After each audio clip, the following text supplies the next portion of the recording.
नमस्कार, मैं हूं प्रखर श्रीवास्तव। हमारे खास कार्यक्रम पूरा सच में आपका स्वागत है। और खबरों की दुनिया में पूरा सच बहुत जरूरी होता है, क्योंकि झूठ से भी खतरनाक होता है अधूरा सच, और उसी तरह खतरनाक होती है अधूरी खबर। इसलिए हर खबर का पूरा सच हम आपको बताएंगे, वो भी तथ्यों, तर्कों और सबूतों के साथ। तो आइए बिना देर किए देखते हैं पूरा सच।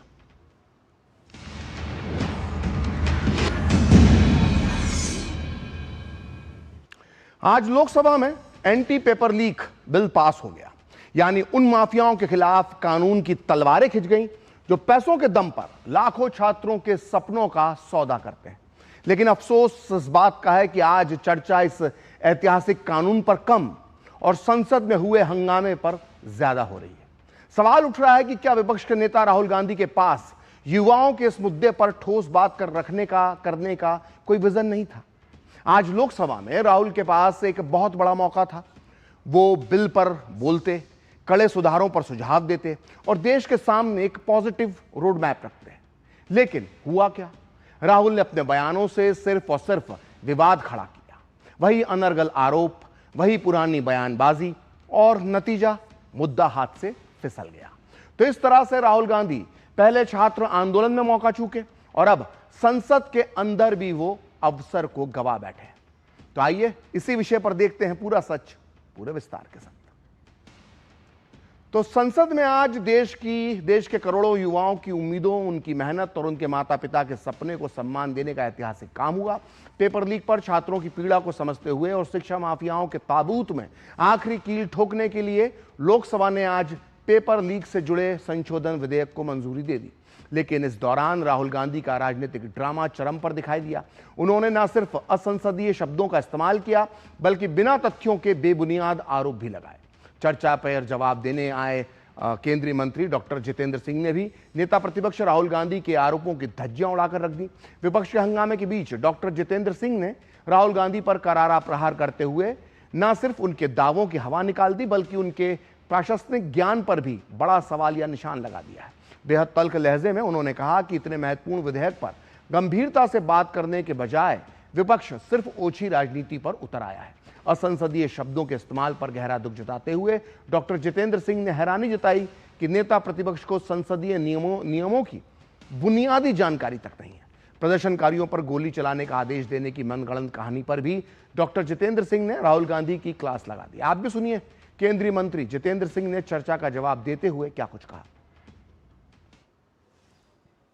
नेता प्रतिपक्ष एलओपी जी के व्यवहार पर उन्होंने जिन अपशब्दों का इस्तेमाल किया वो अनपार्लियामेंट्री तो है ही है, बल्कि इतना अनपार्लियामेंट्री एक्सप्रेशन है वो, मैं अपने बुक से नहीं बोलूंगा कि यदि कोई व्यक्ति या माननीय सदस्य अपने आप को भी इडियट समझे तो वो नहीं कह सकता, सदन के बाहर जाकर के कह सकता, हाउस में नहीं कह सकता।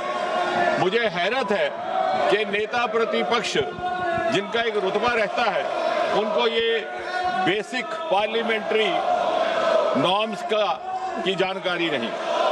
सबसे पहली बुनियादी बात कि कहीं भी गोली चलाने का आदेश कोई मंत्री नहीं देता, वो मैजिस्ट्रेट देता है, एसडीएम देता है, डीएम देता है। हम सब विधायक रहे हैं, सांसद रहे हैं, हमारे अनुभव में है। इसका अर्थ ये हुआ कि उन्हें सार्वजनिक जीवन का भी अनुभव में अभाव है। दूसरी बात, ये बार बार स्पष्ट किया गया कि गोली चली ही नहीं, अश्रु गैस, टीयर गैस का इस्तेमाल हुआ। लेकिन जब गोली चली ही नहीं तो आदेश देने का सवाल ही नहीं पैदा होता, और आदेश देने का अधिकार मैजिस्ट्रेट के पास रहता है, मंत्री के पास नहीं। फिर उन्होंने ये भी कहा कि गृह मंत्री जी विदेश गए हुए थे। हम में से किसी की जानकारी में ऐसा नहीं, कहीं कोई प्रमाण नहीं, क्योंकि विदेश जाने का सवाल ही नहीं। गृह मंत्री जी कभी भी विदेश नहीं गए। तो आज देश के हर छात्र और उनके माता पिता की नजरें संसद पर लगी हुई थी। वो पूरी उम्मीद के साथ देश के नेताओं के विचार सुन रहे थे। इसलिए आज राहुल गांधी के पास भी एक अच्छा अवसर था। वो पेपर लीक बिल पर अपने महत्वपूर्ण सुझाव दे सकते थे। अगर इस संशोधित बिल में कुछ खामी है तो उसकी तरफ सरकार का ध्यान दिला सकते थे। लेकिन अफसोस की बात है कि राहुल गांधी ने यह मौका भी, यह अवसर भी पूरी तरह से गवा दिया। राहुल गांधी ने अपने भाषण की शुरुआत के 10 मिनट एक छात्रा की कहानी सुनाने में ही लगा दिए और इसी लंबी कहानी के दौरान उन्होंने एक असंसदीय शब्द का इस्तेमाल कर दिया, जिसके बाद सदन में हंगामा मच गया। बाद में शब्द को कार्यवाही से हटाने के आदेश दिए गए, लेकिन राहुल ने फिर भी मुद्दे पर बात करने के बजाय ब्लेम गेम स्टार्ट कर दिया। राहुल ने बिना किसी सबूत के यह आरोप लगाया कि छात्रों के प्रदर्शन के दौरान गृह मंत्री ने गोली और पैलेट गन चलाने की अनुमति दी। राहुल के इस आपत्तिजनक आरोप पर तत्काल किरण रिजिजू ने आपत्ति जताई और राहुल से माफी की मांग की। आप भी सुनिए राहुल गांधी के विवादित बोल के बाद किरण रिजिजू ने क्या कहा, फिर हम आपको आगे बताएंगे कि राहुल कैसे गवाते हैं इस तरह के मौके बार बार। ऐसा मत बोलिए राहुल गांधी जी, आप नेता प्रतिपक्ष हैं, गंभीरता से बात बोलना चाहिए। आप बिना तर्क करके यहाँ ऐसा बात करते हैं, ये ठीक नहीं है सर। अभी तुरंत आप किस बेसिस पे ये बयान दिया है, लेकिन राहुल गांधी जी आप माफी मांगिए, ये ठीक बात नहीं है। तो इस तरह से राहुल गांधी अपने 50 मिनट के भाषण में ज्यादातर जो उनका समय गुजरा वो विवादित बातें करने में गुजरा, जिस पर बीच बीच में हंगामा होता रहा। अब राजनीतिक जानकार खुलकर कह रहे हैं कि राहुल पहले तो छात्र आंदोलन से पैदा हुए अवसर को भुना नहीं पाए और आज संसद में भी आखिरी मौका जो था वो चूक गए। राहुल की इसी राजनीति पर केंद्रीय मंत्री डॉक्टर जितेंद्र सिंह ने भी तंज कसा। आइए सुनते हैं उन्होंने क्या कुछ कहा। अब इन्होंने एक कहानी सुनाई तो मैं भी ये कहानी सुनाना चाहता हूं, और ये कहानी है 21 जुलाई की। 21 जुलाई को नेता प्रतिपक्ष नामालूम क्या सोच करके और किस उम्मीद से जाकर के बैठ गए 7 LKM प्रधानमंत्री आवास के फाटक के बाहर। अब नामालूम क्या था मन में। अब मेरा विभाग ऐसा है जो शोध के साथ ताल्लुक रखता है। जब इस पर थोड़ा सा मंथन किया तो ये संभावना लगी कि शायद बहुत जमाने से इनको ये हसरत सता रही थी कि देश इनको प्रधानमंत्री चुने और 7 LKM में बिठाए। ना चाहते हुए भी जब पुलिस को इनसे ये निवेदन करना पड़ा कि आप हट जाइए, तो बड़े बेगैरत होकर के वहां से निकले। और जैसा कल हमारे एक माननीय सदस्य कह रहे थे, शुरू में तो ये उस आंदोलन के साथ जुड़ने में गुरेज कर रहे थे। इन्हें लगा कि आम आदमी पार्टी का आंदोलन है, लेकिन जब आंदोलन इन्हें लगा कि उठने लगा तो इन्हें जो माननीय सदस्य कल कह रहे थे, जेन ज़ी की जबान में MIA हो गया। MIA मतलब मिसिंग इन एक्शन, जो हमारे जेन ज़ी की भाषा है। और दूसरा, जैसा कल बताया गया कि FOMO, fear of missing from action, जब इन्हें उठाया गया तो जो इन्होंने दृश्य वहां पे दर्शाया अपने उठाए जाने का, तो क्या वो गालिब का शेर है कि बड़े बेगैरत होकर तेरे कूचे से हम निकले, बड़े बेआबरू होकर तेरे कूचे से हम निकले, बहुत निकले मेरे अरमान, लेकिन फिर भी कम निकले। असल में राहुल गांधी को यह पता होना चाहिए कि सियासत में क्रोनोलॉजी और टाइमिंग ही सब कुछ होती है, लेकिन पेपर लीक मामले में राहुल गांधी हर बार वही पुरानी गलती दोहराते दिखे। जब लोहा गर्म था तब राहुल विदेश में थे, जब हथौड़ा मारने का वक्त निकल गया तो आधी अधूरी तैयारी के साथ सड़कों पर ड्रामा करने के लिए उतर आए, और जब संसद में बोलने का समय आया तो इधर उधर की कहानियां और गलत नैरेटिव गढ़ने में अपने 50 मिनट बर्बाद कर दिए। ये समझने वाली बात है कि नीट पेपर लीक का मुद्दा युवाओं के आक्रोश का प्रतीक था, लेकिन राजनीतिक नासमझी के कारण राहुल गांधी को इस पूरे आंदोलन में एक्स्ट्रा कलाकार की भूमिका भी नसीब नहीं हुई, साइड हीरो भी नहीं बन पाए। जिस क्रेडिट की उम्मीद में कांग्रेस की टोली बैठी थी उसे सीजेपी जैसी नई नवेली ताकतों ने छीन लिया और राहुल गांधी बस हाथ मलते रह गए। आइए 6 बिंदुओं में समझते हैं कि कैसे राहुल गांधी की रणनीतिक नाकामी ने उन्हें इस बड़े मुद्दे पर पूरी तरह से अलग थलग कर दिया। तो पहला पॉइंट है, देखते रह गए शहजादे, बाजी मार गए छात्र। तो पेपर लीक के खिलाफ गुस्से की लहर पर सवार होकर राहुल गांधी अपनी खोई हुई राजनीतिक जमीन तलाशना चाहते थे, लेकिन राहुल गांधी को अपने से दूर रखकर छात्र अपनी लड़ाई खुद लड़ते रहे और जब शिक्षा मंत्री धर्मेंद्र प्रधान ने इस्तीफा दिया तो राजनीतिक क्रेडिट छात्रों के खाते में चला गया। दूसरा पॉइंट, सीजेपी की नकलची बनी 138 साल पुरानी कांग्रेस। राहुल गांधी की कप्तानी में देश की सबसे पुरानी पार्टी का हाल यह हो गया है कि वो एक नई नवेली पार्टी सीजेपी की रणनीति को कॉपी करने पर मजबूर हो गई। सीजेपी ने जंतर मंतर पर अपनी पकड़ बनाई तो राहुल गांधी को अचानक पीएम हाउस और गांधी स्मृति के बाहर प्रदर्शन करने की याद आ गई। ऐसा लगा जैसे राहुल गांधी के पास कोई मौलिक रणनीति नहीं, वो सीजेपी के बनाए नैरेटिव का पीछा करते नजर आए। अब बात करते हैं तीसरे पॉइंट की, छात्रों के भविष्य से ज्यादा सियासी एजेंडे की चिंता। ऐसा लगा जैसे राहुल गांधी की प्राथमिकता कभी भी छात्रों के आंसू पोंछना नहीं रही।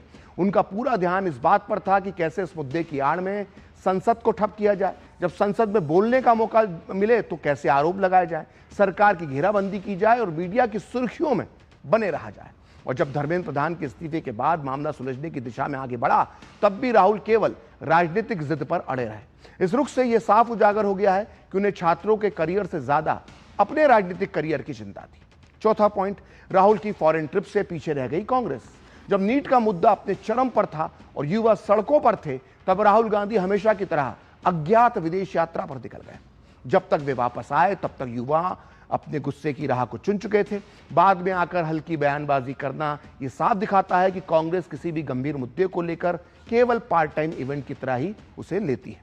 अब पांचवा पॉइंट, इंडी के साथ ही निकले आगे, राहुल रह गए पीछे। राहुल गांधी खुद को विपक्षी कुनबे का अघोषित कप्तान मानते हैं, लेकिन जमीनी हकीकत कुछ और ही बयां कर रही थी।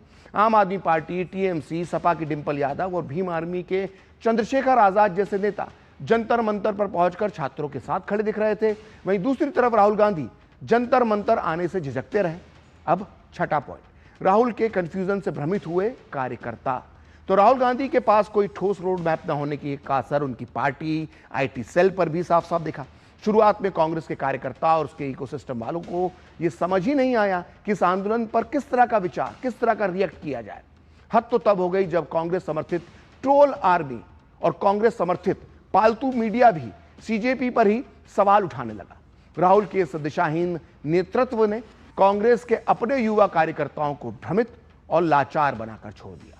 तो कुल मिलाकर यह कहा जा सकता है कि राहुल गांधी पिछले 12 साल में न केवल चुनावी मैदान गंवाते हैं, बल्कि वो आंदोलन की लड़ाई में भी बेहद बेहद कमजोर साबित होते हैं। तो एक बहुत पुरानी कहावत है, घर में शेर बाहर ढेर।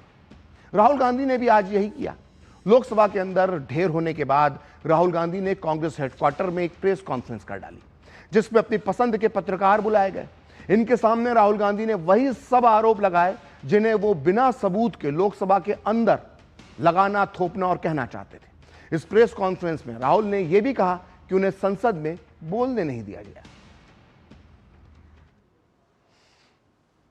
Leader of opposition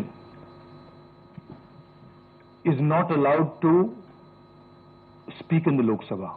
Multiple times I asked the speaker to bring order to the house so that I could speak. Multiple times Riju ji, Rajnath Singh ji, others were allowed to speak, but I'm not allowed to speak. तो राहुल और प्रियंका गांधी समेत कांग्रेस के नेता जिस तरह से संसद के अंदर और संसद के बाहर पेपर लीक पर राजनीति कर रहे हैं, उसे देखकर बड़ा आश्चर्य होता है। ऐसा लगता है कि कांग्रेस पेपर लीक पर अपनी ही सरकारों का काला इतिहास भूल चुकी है, जिसे याद करने के लिए उसके नेताओं को अखबारों की ये क्लिपिंग्स देखना चाहिए, जो ये बताती हैं कि पेपर लीक या परीक्षा में धांधली की ये बीमारी आज की नहीं है। इसकी जड़ें बहुत गहरी और बहुत पुरानी हैं और इसकी शुरुआत कांग्रेस के राज में ही हुई थी और ये बीमारी कांग्रेसी सरकारों की देखभाल में ही, उनकी संरक्षण में ही फली फूली। 1968 में ही कांग्रेस के दौर में परीक्षाओं में धांधली का खेल शुरू हो चुका था। 70 और 80 के दशक में जो शिक्षा में भ्रष्टाचार धीरे धीरे पनप रहा था और 1991 में इसके बाद तो इसमें मानो बाढ़ ही आ गई।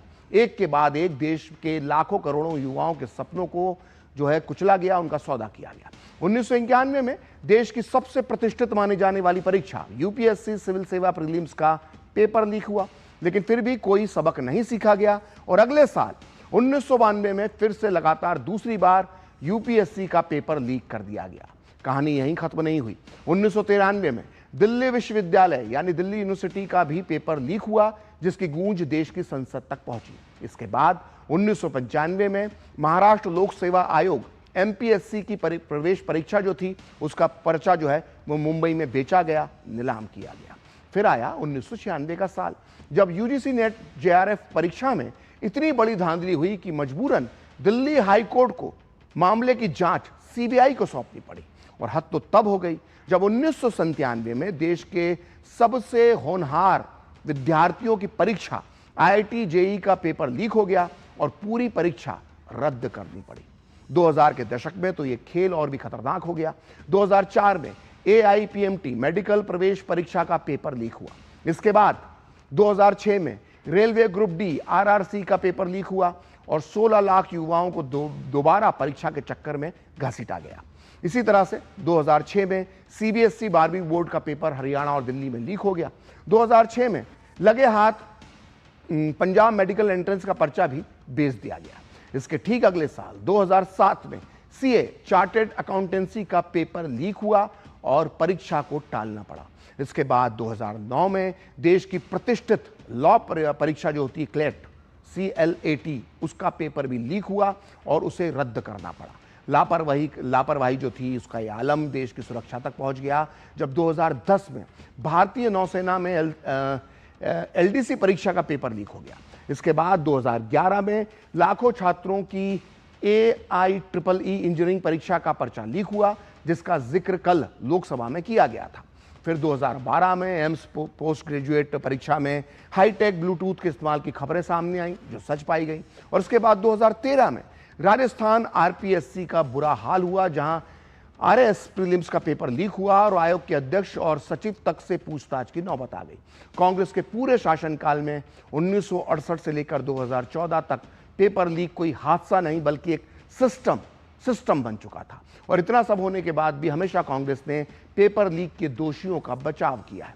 आप खुद सुनिए कैसे प्रियंका गांधी ने अप्रैल 2024 में कांग्रेस की गहलोत सरकार में हुए पेपर लीक में क्लीन चिट देने का काम किया था।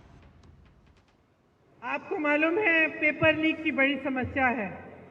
गहलोत जी भी जानते हैं कि राजस्थान में भी पेपर लीक हुए थे और ये एक बड़ी समस्या पूरे देश में है, सिर्फ एक प्रदेश की समस्या नहीं है।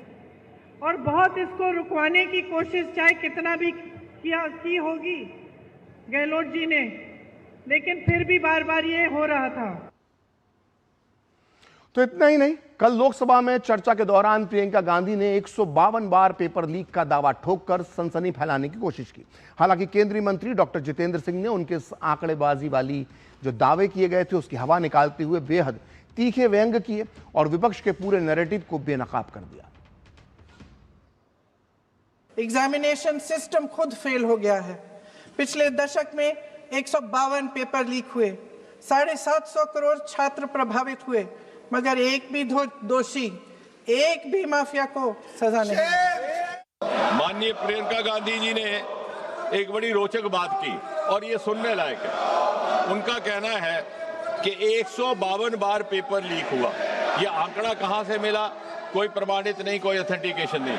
लेकिन उससे भी अधिक दिलचस्प बात ये है, वो कहती हैं कि 150 papers leak, 150 times the paper leak happened which affected 750 crore children. 150 paper leaks affecting 750 crore children, which means 7.5 billion.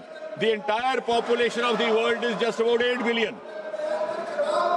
And you have 7 billion, 7.5 billion children in India. ना मालूम ये आंकड़ा कहां से आया। या तो ये मन गढ़ंत है, या तो ये इसमें शरारत है, और या फिर इसमें इग्नोरेंस है। उन्होंने कहा कि सन 2024 के बाद जब ये एक्ट लगा था कोई कार्रवाई नहीं हुई। शायद उन्होंने ये अध्ययन नहीं किया कि 52 FIR लग चुके हैं पिछले 2 वर्ष में। तो पूरा सच में वक्त है ब्रेक का, और ब्रेक के बाद बताएंगे झारखंड में जेपीएससी में हुई धांधली पर रांची से दिल्ली तक कैसे हुआ विरोध प्रदर्शन।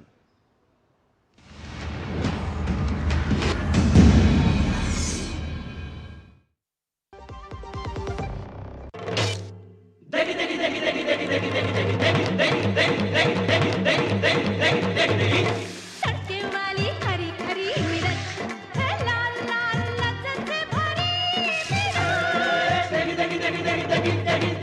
मिर्च बरसों से जाती पड़ती MDH की देगी मिर्च, देगी मिर्च का तड़का, अंग अंग फड़का। MDH की देगी मिर्च।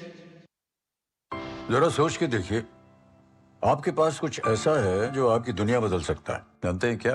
आपका अपना सोना। सोना क्या नहीं कर सकता? सोना आपको अपने सपनों का घर दिला सकता है, आपके बच्चों का भविष्य बना सकता है। सोना आपकी हर इच्छा पूरी कर सकता है। तो भारत की सबसे बड़ी gold loan NBFC Muthoot finance से गोल्ड लोन लीजिए और फिर देखिए सोना क्या नहीं कर सकता।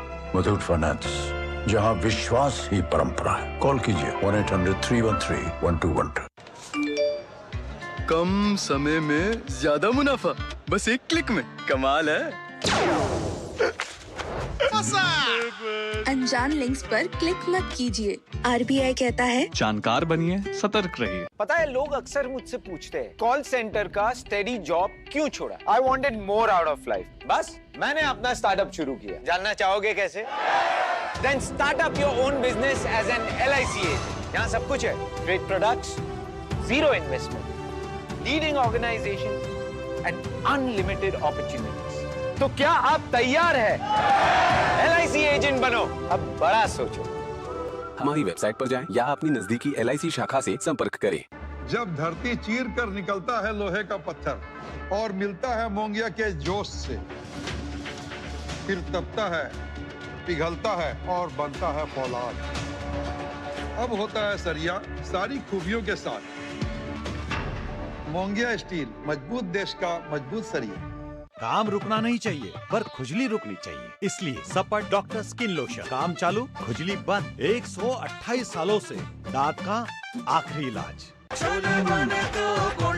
गोल्डी छोले मसाले, जहाँ जाए रिश्ते बनाए। गोल्डी लाए हैं फ्रेश लॉक टेक्नोलॉजी, जो रखे मसालों को हर समय फ्रेश।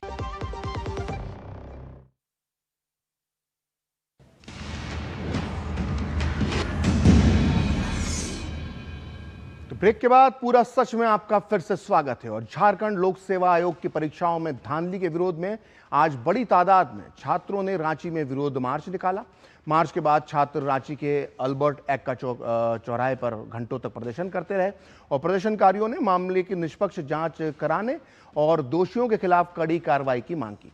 उन्होंने दो टूक कहा कि उनकी मांगों पर ठोस कार्रवाई होने तक यह आंदोलन जारी रहेगा। झारखंड पेपर लीक मामले पर बीजेपी सांसदों ने संसद भवन परिसर में प्रदर्शन किया और इस मामले की CBI जांच की मांग की। बीजेपी ने कांग्रेस पर छात्रों के मुद्दे पर दोहरी राजनीति करने के आरोप भी लगाए। लगातार तब से लेकर के अब तक विगत 6 वर्षों से जो पेपर लीक परीक्षा के पूर्व, चाहे उत्पाद सिपाही की भर्ती की बात हो, JPSC की बात हो, CGL की बात हो, JSSC की बात हो, उत्पाद सिपाही की भर्ती की बात हो, उत्पाद सिपाही में तो दौड़ के क्रम में 19 बच्चे का मौत हो गया। कांग्रेस पार्टी वहां मुंह क्यों नहीं खोलती है? कांग्रेस पार्टी मुंह दबा के रखती है। कांग्रेस का झारखंड में बंद क्यों है? झारखंड मुक्ति मोर्चा क्यों जांच नहीं करा रही है? तो पूरा सच में वक्त है एक ब्रेक का और ब्रेक के बाद भी खबरों का सिलसिला जारी रहेगा।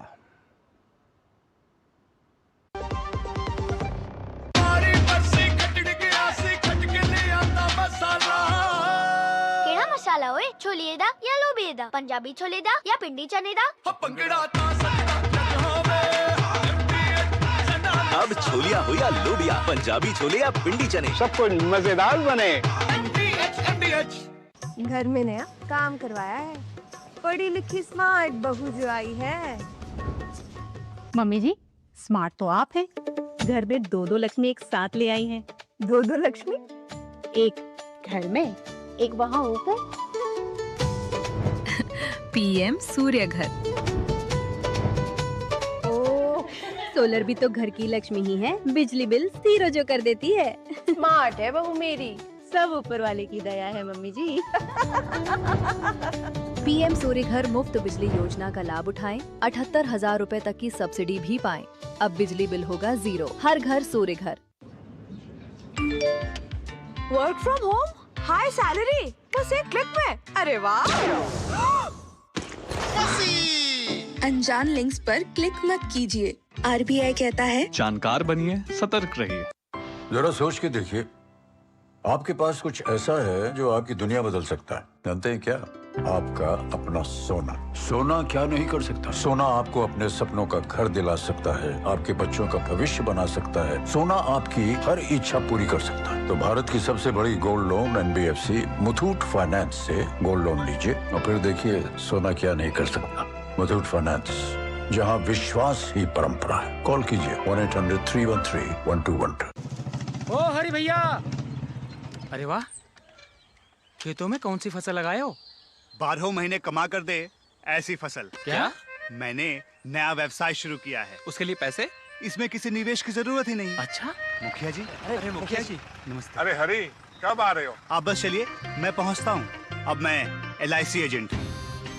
LIC एजेंट बनो, अब बड़ा सोचो। हमारी वेबसाइट पर जाएं या अपनी नजदीकी LIC शाखा से संपर्क करें। काम रुकना नहीं चाहिए, पर खुजली रुकनी चाहिए। इसलिए सपट डॉक्टर स्किन लोशन, काम चालू खुजली बंद। 128 सालों से दांत का आखिरी इलाज। गोल्डी छोले मसाले, जहाँ जाए रिश्ते बनाए। गोल्डी लाए हैं फ्रेश लॉक टेक्नोलॉजी, जो रखे मसालों को हर समय फ्रेश। तो आज पूरा सच में इतना ही। मुझे और मेरी पूरी टीम को दीजिए अनुमति। नमस्कार।